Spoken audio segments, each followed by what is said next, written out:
اس کے بعد اللہ تعالیٰ فرماتے ہیں وَلَوْ شَاءَ رَبُّكَ لَآمَنَ مَنْ فِي الْأَرْضِ كُلُّهُمْ جَمِيعًا، اگر تیرا رب چاہتا تو زمین میں ہر شخص مسلمان ہو جاتا۔ تو پھر لوگ کہتے ہیں کہ پھر اللہ نے نہیں چاہا تو ہمارا کیا قصور ہے؟ اس میں اللہ تعالیٰ نے اشکال رفع کیا ہے۔ أَفَأَنْتَ تُكْرِهُ النَّاسَ حَتَّى يَكُونُوا مُؤْمِنِينَ، اے نبی آپ لوگوں کو جبراً مسلمان کرنا چاہتے ہیں؟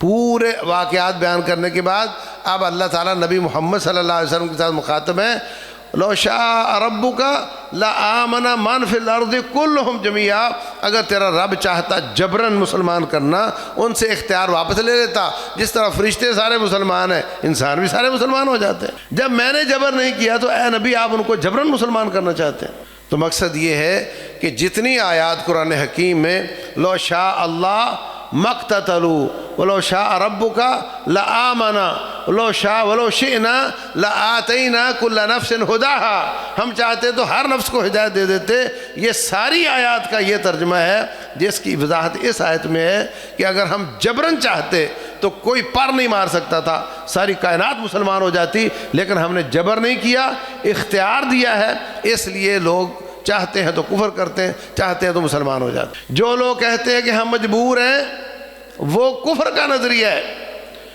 ہم کچھ کاموں میں مجبور ہیں، جیسے میں کب پیدا ہوا، میں لیٹ کیوں نہیں ہوا، میں صحابہ کرام کے زمانے میں کیوں نہیں پیدا ہو گیا، میرا قد چھوٹا ہے بڑا کیوں نہیں بڑا ہے، چھوٹا کیوں نہیں، کالا ہے سفید کیوں نہیں، سفید ہے کالا کیوں نہیں، ان میں ہم مجبور ہیں، اور ان میں اللہ تعالیٰ نے ہم سے سوال بھی نہیں کرنا۔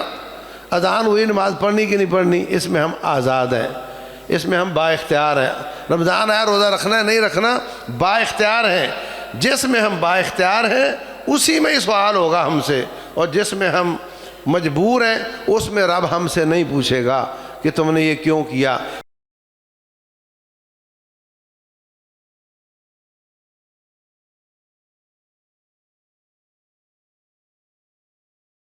11واں پارہ اس کے شروع میں سورہ توبہ کا کچھ حصہ ہے۔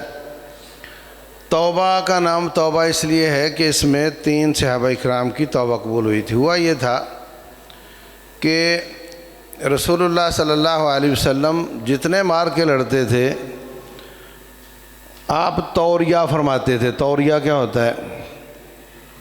آپ نے سپوز کہ اسلام آباد جانا ہے تو آپ کہہ سکتے ہیں جی میں گجرات کی طرف جا رہا ہوں، تو آپ سامنے والا کیا سمجھا اس طرح فرماتے، اس کو توریہ کہتے ہیں۔ نہ یہ جھوٹ ہے اور اس کو تھوڑا اندھیرے میں بھی رکھا گیا ہے، یا کوئی ایسا لفظ بول دیا جاتا جو کامن ہو، کسی کا ذہن ادھر جائے کسی کا ادھر جائے جنگی حالات کی وجہ سے۔ لیکن اس موقع پر نبی صلی اللہ علیہ وسلم نے واضح فرما دیا بھائی تبوک جانا ہے۔ فصلیں 2 ہفتے بعد گھر آ جاتی، مطمئن ہو کر چلے جاتے، کہا نہیں ابھی جانا ہے۔ دشمن نہ مدینے تک آئے، ہم اس کے گھر جائیں گے۔ اور پچھلے مارکوں میں تھا کہ جو آتا سو آتا، ٹھیک ہے، اس میں فرمایا سب نے جانا ہے، کوئی پیچھے نہ رہے۔ اب جو منافق تھے انہوں نے عذر بہانے شروع کر دیے، میرا یہ مسئلہ، میرا وہ مسئلہ۔ رسول اللہ صلی اللہ علیہ وسلم چل پڑے۔ 3 صحابہ اکرام، ایک کعب بن مالک، ایک مرارہ بن ربیع اور ایک ہلال بن امیہ، یہ اچھا ابھی جاتا ہوں، میرا گھوڑا بڑا تیز ہے، میں پیچھے سے بھی پہنچ جاؤں گا، وہ لیٹ ہو گئے۔ لیٹ ہوتے ہوتے ان کو پھر اب لگا کہ اب تو میں جا ہی نہیں سکتا نا، بہت لیٹ ہو گیا۔ رسول اللہ صلی اللہ علیہ وسلم وہاں تقریباً 19 دن رہے۔ دشمن اپنے گھر آئے ہوئے صحابہ اکرام کا مقابلے کے لیے نہیں آ سکا، اتنا رعب اس پر پڑ گیا۔ لوگ دور دور سے آتے، کوئی جزیہ دینے کا وعدہ کرتا ہے جی میں کافر رہنا چاہتا ہوں مگر آپ کو جزیہ دوں گا، ہم پر حملہ مت کیجیے گا۔ کوئی آ کر کے مسلمان ہوتا۔ آپ نے وہ وقت بڑا مصروف گزارا۔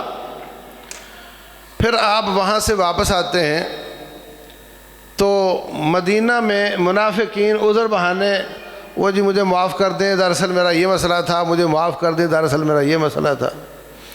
یہ 3 صحابہ اکرام کہنے لگے حضرت ہمارا کوئی مسئلہ نہیں تھا، ہم سستی کر گئے۔ آپ نے فرمایا پھر تمہارا کیس تو سپریم کورٹ جائے گا۔ تمام صحابہ اکرام ان سے بول چال بند کر دیں جب تک اللہ ان کا فیصلہ نہیں کر دیتا۔ پھر یہ نہیں تھا کہ ٹھیک ہے انہوں نے کہا ہے میرا تو یار ہے نا چل بات کر، ایسا نہیں تھا، سب نے بول چال بند کر دی۔ کعب بن مالک کہتے ہیں میرا قتادہ میرا بھائی تھا، ابو قتادہ، میں نے کہا السلام علیکم، کوئی جواب نہیں۔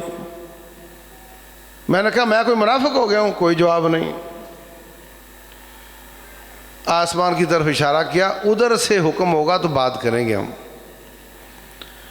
اللہ فرماتے ہیں حتی اذا ضاقت علیہم الارض بما رحبت، زمین وسیع ہونے کے باوجود ان پر تنگ ہو گئی۔ اب آپ بتائیں نا، آپ کسی سے بات ہی نہیں کر سک رہے۔ ایک دن غسان عیسائی بادشاہ کا ایلچی آیا اور مدینہ کی گلیں پوچھ رہا ہے کعب کون ہے، کعب کون ہے؟ کسی نے کہا وہ کھڑا ہے۔ اس نے آ کر خط دیا، اس پر لکھا ہوا تھا تو سارے مار کے لڑے اور ایک مار کے میں پیچھے رہ جائے اور تجھے اتنی بڑی سزا دی جائے، تیرے گیٹس اور تیری صلاحیتوں کو تمہارے نبی نے پہچانا ہی نہیں ہے، تو اتنا قیمتی بندہ ہے، تو چھوڑ ان کو، ہمارے پاس آ جا، ہم آپ کو اپنی حکومت میں شریک کر لیں گے۔ رونے لگ گئے۔ وہ خط پکڑا اور تنور میں ڈال دیا، یہ بھی نہیں کہ اس کو انٹیک بنا کر کے رکھیں گے، دکھائیں گے لوگوں کو میری کتنی ڈیمانڈ ہے، اور کہنے لگے اگر ایلچیوں کو قتل کرنا جائز ہوتا تو میں تیری گردن کاٹ دیتا، تو میرے ایمان کا سودا کرنے آیا۔ پھر ایک دن کیا ہوا، آپ نے فرمایا ان کی بیویوں کو بھی ان سے الگ کر دیا جائے۔ ہلال بن امیہ اور مرارہ بن ربیع بوڑھے تھے، اللہ اکبر، بوڑھے تھے، پر جہاد پر نہ جانا جرم ٹھہرا۔ ہاں، انہوں نے کہا حضرت وہ تو کھائے پیے گا نہیں، اس دن سے وہ روتا ہی جا رہا ہے، اگر آپ نے بیویوں کو ہم کو الگ کر دیا تو وہ تو بھوکا مر جائے گا، آپ اجازت دیں ہم صرف ان کو روٹی دے دیا کریں۔ آپ نے فرمایا ٹھیک ہے، اتنی اجازت ہے۔ کعب کہتے میں جوان تھا، میرا یہ عذر بھی نہیں بنتا تھا، میری بیوی بھی الگ کر دی گئی۔ جب 51 دن ہو گئے تو رات 1-2 کا ٹائم تھا، تو وحی آئی کہ اللہ تعالیٰ نے ان کی توبہ قبول کر لی۔ سورہ توبہ کی آیات نازل ہوئی، آپ بڑے خوش ہوئے، بیوی سے کہتے ہیں لوگوں کو بتا دوں ان کی توبہ قبول ہو گئی ہے۔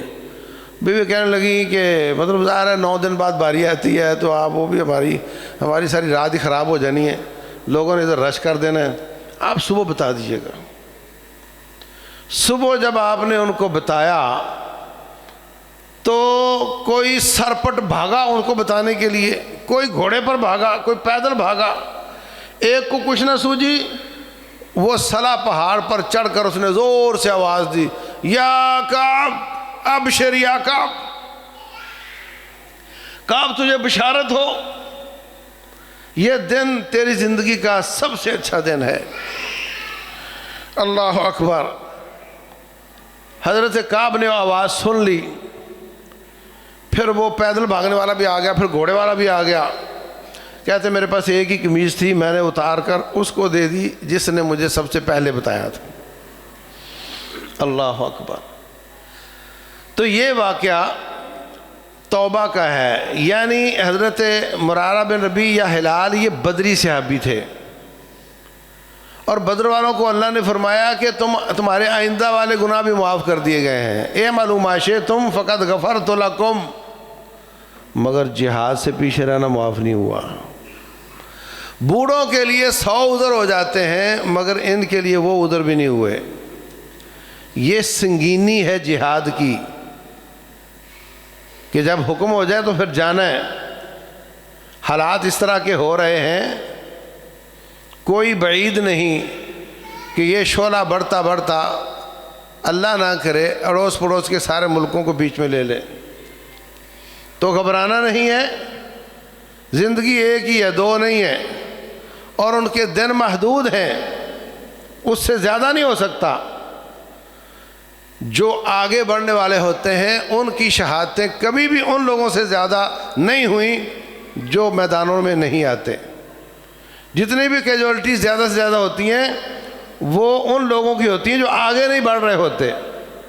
جو آگے بڑھ رہے ہوتے ہیں ان کا اتنا نقصان نہیں ہوتا ہے، اس لیے کوئی گھبرانے کی بات نہیں، یہ اللہ کا حکم ہے۔ اگر ہمیں ایسا موقع ملا ہم اس کی تمنا نہیں کرتے، لیکن اگر اللہ نے ایسا لکھا ہوا تو اس کو سعادت سمجھ کر قبول کریں گے انشاءاللہ۔ یہ سورہ توبہ ہے، اور اس کے بعد اگلا مضمون جو ہے وہ اس پارے کا وہ سورہ یونس ہے۔ یونس علیہ السلام کا قصہ، یونس علیہ السلام کا قصہ اس میں آیا ہے، اس لیے اس کا نام سورہ یونس ہے، ویسے قصے اس میں اور بھی زیادہ ہیں۔ تو شروع میں اللہ تبارک و تعالیٰ نے وحی کی اہمیت بیان کی ہے اور اپنی توحید کے دلائل پیش کیے ہیں، اپنی قدرت کے اور پیدا کرنے کے اور دوبارہ اٹھنے کے دلائل پیش کیے ہیں۔ اس کے بعد قدر تفصیل کے ساتھ دوبارہ حضرت موسیٰ علیہ السلام اور فرعون کا قصہ ہے۔ تو اس میں کیسے کیسے وہ حضرت موسیٰ اور ان کے ساتھیوں کے پیچھے پڑ گیا، آگے سمندر پیچھے فرعون کی فوج۔ اللہ تبارک و تعالیٰ نے فرمایا ڈنڈا مارے سمندر میں تو 12 راستے بنے اور ان کے نیچے مٹی بھی رب نے خشک کر دی۔ اطراف میں پانی ہے پہاڑوں کی طرح، برف نہیں ہے، مگر اس کو آگے بڑھنے کی ہمت نہیں ہے۔ یہ اللہ ہے، سمندر بھی اس کے کہنے پر چلتے ہیں۔ آج بھی وہ پوری قوتوں کا مالک ہے، آج بھی کائنات کی ہر چیز اس کا لشکر ہے۔ تو فرعون نے دیکھا کہ وہ تو نکل گئے مگر راستہ بڑے زبردست بنے ہوئے ہیں، وہ بھی اس کے اندر سے کراس کرنے کے لیے اندر گھسا۔ اللہ نے فرمایا ڈنڈا دوبارہ مار دو، دوبارہ مارا تو سارا پانی دوبارہ مل گیا، فرعون غرق ہونے لگا۔ فلما ادرکہ الغرق قال آمنت انہ لا الہ الا الذی آمنت بہ بنو اسرائیل وانا من المسلمین، کہتا لو جی میں تو ہوا مسلمان، میں بنی اسرائیل کے رب پر ایمان لاتا ہوں۔ اللہ فرماتے ہیں آن وقت عصیت قبل، اور ساری زندگی بدماشی کرتے رہے اور اب تمہیں ایمان یاد آیا۔ جب موت نظر آئی ہے، جب موت کے فرشتے آ جاتے ہیں پھر نہ ایمان قبول ہوتا ہے نہ توبہ قبول ہوتی۔ الیوم ننجیک ببدنک لتکون لمن خلفک آیہ، آج ہم تیرے بدن کو اونچی جگہ پر پھینکیں گے تاکہ تو لوگوں کے لیے نشانی بن جائے۔ اس آیت کا لوگ غلط ترجمہ کرتے ہیں، آج ہم تجھے نجات دیں گے۔ کس چیز سے نجات دینی؟ وہ تو خود ظالم تھا۔ اور ہم تجھے بعد والے لوگوں کے لیے نشانی بنائیں گے۔ یاد رکھو جو اس کو دیکھتے تھے، جو اس کو پہچانتے تھے، وہ دیکھیں گے کہ مرا پڑا ہے تو ان کے لیے نشانی ہے نا۔ جو بعد میں آنے والے ان کو پہچان ہی نہیں ہے، ان کے لیے کیا نشانی بننی ہے؟ اور یہ جو ممی وہاں پڑی ہوئی ہے، جو فرعون کی لاش پڑی ہوئی ہے، تمام تاریخ دان کہتے ہیں کہ 3.5 صدیاں بعد یہ نعش وہاں سے ملی ہے ان کو۔ اس کے مرنے کے 3.5 صدیاں بعد ایک نعش ملی، اس کو پکڑ کے انہوں نے مسالے لگائے اور وہاں رکھ لیا، اور جناب وہاں پہ ٹکٹ لگی ہوئی ہے، پیسہ آ رہا ہے۔ اس کے فرعون ہونے کی کوئی یقینی بات نہیں ہے۔ سمجھ آ رہی بات کی؟ باقی اور بھی نعشیں پڑی ہوئی ہیں، وہاں فرعون کئی تھے، جو بھی بادشاہ بنتا تھا اس کا نام فرعون ہی ہوتا تھا۔ اس کا نام رامسیس سیکنڈ تھا، جو حضرت موسیٰ علیہ السلام کے مقابلے میں آیا۔ اس کی نعش 3.5 صدیاں بعد جو پڑی ہوئی ہے، انہوں نے پکڑ کے رکھی ہے۔ اس کی کوئی ایتھینٹسٹی نہیں کہ یہ وہی ہے جو موسیٰ علیہ السلام کے ساتھ مقابلہ کرتا تھا۔ اس پر لوگوں نے اور کئی کہانیاں گھڑی ہوئی ہیں، جبکہ اس کی بیس ہی کمزور ہے۔ تو یہ جو اعلان ہے یا یہ یونس، اس کے جو حضرت موسیٰ علیہ السلام اور حضرت موسیٰ علیہ السلام کے مقابلے میں فرعون کا قصہ، وہ یہاں پر بیان ہوا ہے، اور اس کے ساتھ پھر اللہ تعالیٰ کی تقدیر اور دوبارہ اٹھنے کے دلائل ہیں، اور پھر یونس علیہ السلام کا قصہ ہے۔ یونس علیہ السلام کا قصہ یہ ہے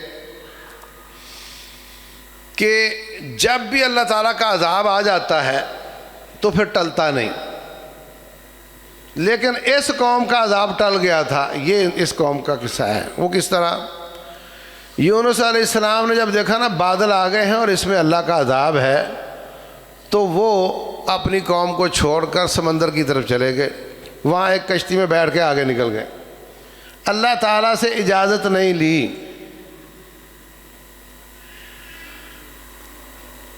نکل گئے، جب قوم نے دیکھا کہ بادل بھی آ گئے ہیں اور بھاگو بھاگو دیکھو یونس علیہ السلام کہاں ہے، پتہ چلا وہ بھی گھر بند پڑا ہے، تالا لگا ہوا ہے، تو انہوں نے کہا یہ تو پھر وہی عذاب ہی لگتا ہے۔ انہوں نے توبہ کر لی اور ایمان لے آئے،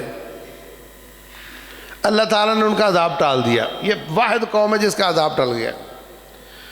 تو یونس علیہ السلام جب کشتی میں بیٹھے تو وہاں پر انہوں نے کہا کہ کشتی بھنور میں پھنس گئی ہے، تو کہتے ہیں کہ تو مفسرین کہتے ہیں کہ کرا ڈالا کہ کس کو پھینکنا ہے پانی میں، کون ہے جو غلام ہے اور آقا کی اجازت کے بغیر بھاگا ہے؟ کہنے لگے میں ہوں۔ ان کو انہوں نے پھینک دیا، کشتی نے مچھلی نے اس کو اپنے پیٹ میں لے لیا۔ انبیاء کے جسم کو کھانے کی اجازت نہ مٹی کو ہے نہ مچھلی کو ہے، تمام انبیاء اپنی قبروں میں صحیح سالم موجود ہیں۔ ان اللہ حرم علی الارض ان تاکل اجساد الانبیاء، کسی بھی مٹی کو اجازت نہیں۔ تو مچھلی کے پیٹ میں اندھیروں میں رہے، انہوں نے پھر یہ دعا کی، وَنَادَى فِي الظُّلُمَاتِ أَن لَّا إِلَٰهَ إِلَّا أَنتَ سُبْحَانَكَ إِنِّي كُنتُ مِنَ الظَّالِمِينَ۔ یہ دعا پڑھی، اللہ فرماتے ہیں لولا ان یکون من المسبحین، اگر وہ یہ دعا نہ پڑھتے تو قیامت تک مچھلی کے پیٹ میں رہتے، نہ مچھلی کو مرنے کی اجازت ہوتی اور نہ ان کو نکالنے کی اجازت ہوتی۔ انہوں نے یہ دعا کی تو ہم نے ان کو نجات دی، مچھلی کنارے پر آئی، انہوں نے نکال کر ان کو باہر پھینک دیا۔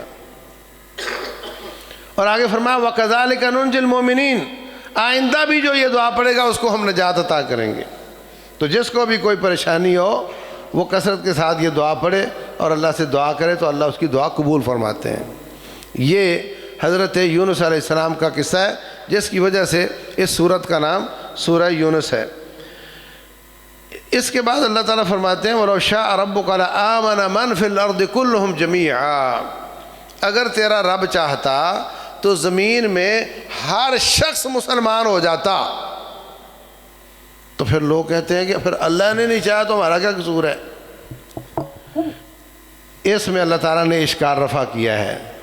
أَفَأَنْتَ تُكْرِهُ النَّاسَ حَتَّى يَكُونُوا مُؤْمِنِينَ، اے نبی آپ لوگوں کو جبراً مسلمان کرنا چاہتے ہیں؟ پورے واقعات بیان کرنے کے بعد اب اللہ تعالیٰ نبی محمد صلی اللہ علیہ وسلم کے ساتھ مخاطب ہیں، لو شاء ربک لآمن من فی الارض کلہم جمیعا، اگر تیرا رب چاہتا جبراً مسلمان کرنا ان سے اختیار واپس لے لیتا، جس طرح فرشتے سارے مسلمان ہیں انسان بھی سارے مسلمان ہو جاتے ہیں۔ جب میں نے جبر نہیں کیا تو اے نبی آپ ان کو جبراً مسلمان کرنا چاہتے ہیں۔ تو مقصد یہ ہے کہ جتنی آیات قرآن حکیم میں لو شاء اللہ مقتتلوا ولو شاء ربک لآمنا ولو شاء ولو شئنا لآتینا کل نفس ہداہا، ہم چاہتے تو ہر نفس کو ہدایت دے دیتے، یہ ساری آیات کا یہ ترجمہ ہے جس کی وضاحت اس آیت میں ہے کہ اگر ہم جبراً چاہتے تو کوئی پر نہیں مار سکتا تھا، ساری کائنات مسلمان ہو جاتی، لیکن ہم نے جبر نہیں کیا، اختیار دیا ہے، اس لیے لوگ چاہتے ہیں تو کفر کرتے ہیں، چاہتے ہیں تو مسلمان ہو جاتے ہیں۔ جو لوگ کہتے ہیں کہ ہم مجبور ہیں وہ کفر کا نظریہ ہے، ہم کچھ کاموں میں مجبور ہیں، جیسے میں کب پیدا ہوا، میں لیٹ کیوں نہیں ہوا، میں صحابہ کرام کے زمانے میں کیوں نہیں پیدا ہو گیا، میرا قد چھوٹا ہے بڑا کیوں نہیں بڑا ہے چھوٹا کیوں نہیں، کالا ہے سفید کیوں نہیں سفید ہے کالا کیوں نہیں، ان میں ہم مجبور ہیں، اور ان میں اللہ تعالیٰ نے ہم سے سوال بھی نہیں کرنا، اذان ہوئی نماز پڑھنی کہ نہیں پڑھنی، اس میں ہم آزاد ہیں، اس میں ہم با اختیار ہیں، رمضان آیا روزہ رکھنا ہے نہیں رکھنا با اختیار ہیں، جس میں ہم با اختیار ہیں اسی میں ہی سوال ہوگا ہم سے، اور جس میں ہم مجبور ہیں اس میں رب ہم سے نہیں پوچھے گا کہ تم نے یہ کیوں کیا۔ اس لیے ہم بعض کاموں میں مجبور اور بعض میں با اختیار ہیں۔ جو کہتے ہیں کہ اللہ تعالیٰ ہم ہر کام میں مجبور ہیں، وہ دراصل اللہ تعالیٰ کی نسبت ظلم کی طرف کرنا چاہتے ہیں، جبکہ اللہ تعالیٰ ظلم نہیں کرتا۔ اللہ تبارک و تعالیٰ سمجھنے اور عمل کرنے کی توفیق عطا فرمائے۔